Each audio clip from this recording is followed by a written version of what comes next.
One morning, when the light was still soft on the hills, Jesus climbed a mountainside and called those he desired. He did not send a messenger, nor did he draw a crowd to impress them. He called them personally one by one, and they came. Some were fishermen whose hands were rough from nets and salt water. Some were men with sharp questions and restless hearts. One had once sat at a tax table, counting silver for Rome. Another had a zeal as fierce as a flame. They were not chosen because they were mighty in the eyes of the world, but because he wanted them near him. When they reached the Lord, he appointed 12. First, he called them to be with him. Before they preached, before they healed, before they resisted darkness, they were to walk with him, listen to him, and learn his heart. Their strength would not begin in their skill, but in his presence. Then he sent them out. He gave them a message to proclaim.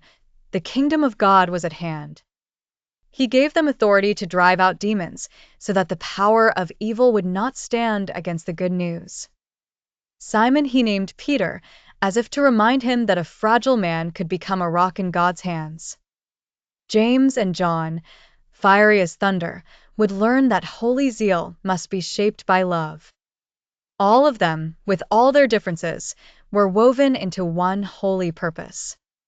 Later, when storms rose and fear pressed upon them, they remembered the mountain.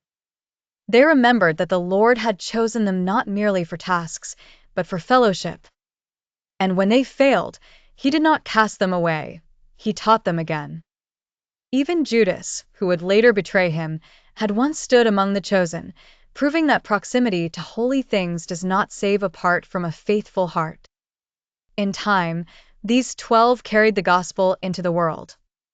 They were not perfect, but they had been with Jesus. That was enough to begin, and enough to change history. The lesson of this story is that Jesus calls his people first to be with him, and only then to go out in his authority, for true service flows from fellowship with Christ. He appointed 12 that they might be with him, and that he might send them out.